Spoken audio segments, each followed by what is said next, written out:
Fasten your seatbelts. I got a feeling this is going to be a long one. Had three things on my mind, and if I'm able to remember all three of them, it will be a huge victory. Um, Baseball, Bills, and Sarah and Sam's menage a sad. Let's start with that one. That was beautiful. Inspiring, in fact. I'm sure that's probably the only reason I'm posting right now. Um, it was interesting, people's responses to it. It's like, oh, I don't know what to take. It's like, yeah, it's great. It's, I mean, people are like, if you get two sadsters together, sadsters, whatever, together in one place, you know what ceases to exist? Sadness. They look great. They were having fun. I wish I could have been there. Well, actually, I could have been there. I wasn't, so I wish I had been there just to see the show and to see you guys and AG. Um, uh, but I think that was a really lovely thing, and it underscores part of what I really like about this, and also what I find really frustrating about this. The fact that those are people that I do actually know, and I'm getting to share a little bit of their life via this form. Um, and I like that. And there's, stuff going on in my life that I'd love to share. And it's funny because, I mean, obviously, Sam and Sarah are not close friends of mine, but they're people who I think I share many points of reference, just in our lives, and who I think would get a lot of the stuff that's going through my head. And it's fun, and I guess sort of the purpose of the internet, to find people that you can connect in that way and share things with them. And here's the downside. All the rest of you are watching. So, as much as I would love to talk about the really annoying person in my life that was doing a thing this weekend, I can't, because there's some slim chance that someone who knows that person will see one of these videos and go, oh, hey, and then that person will have heard about it third hand and get this horrible impression that people on the internet are talking about them.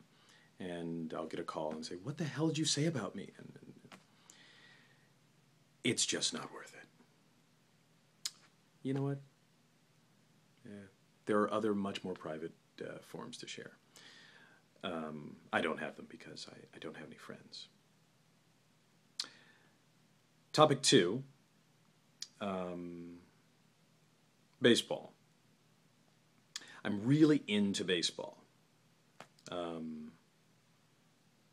I don't know if it's a factor of age, but I have to put it that way. I can't say I really like baseball, I really enjoy baseball, because a large part of my experience of baseball these days is agony.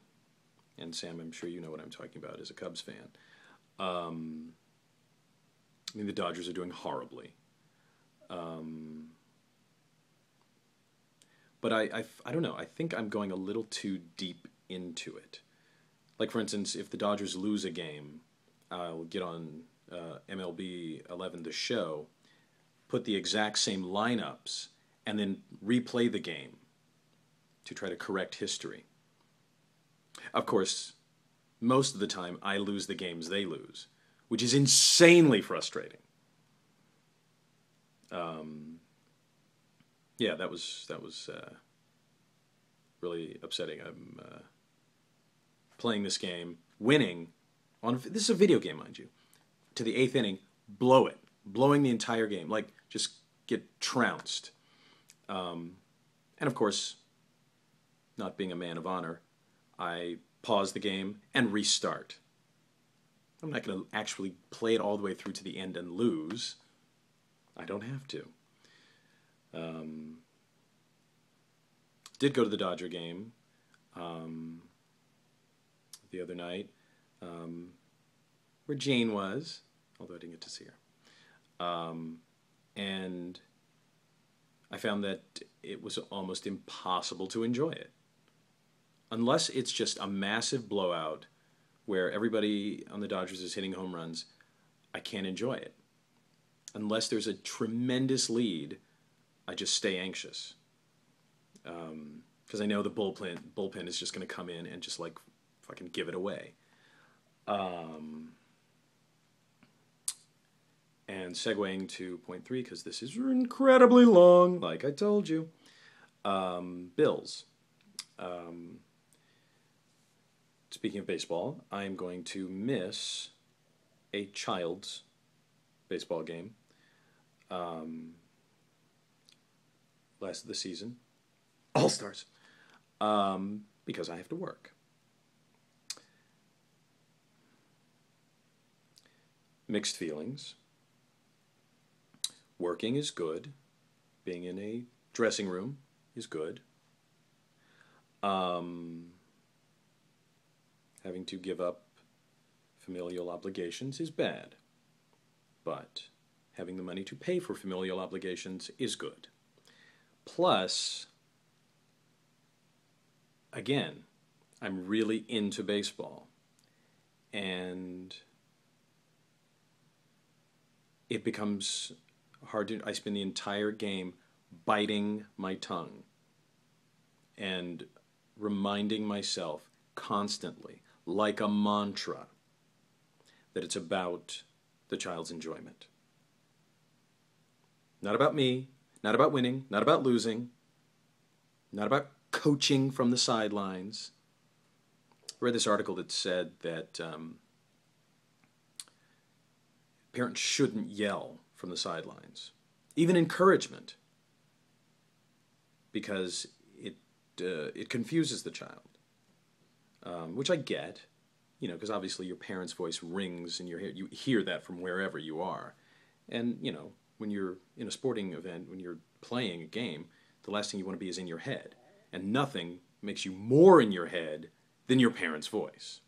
So I try desperately to say nothing, but I'm really into baseball, so it's really hard. So, downside, I don't get to watch and experience this potential milestone. Upside, I don't have to sit there and twist the mental knife in my own gut while muffling my own mental screams. That's it. And I got paid.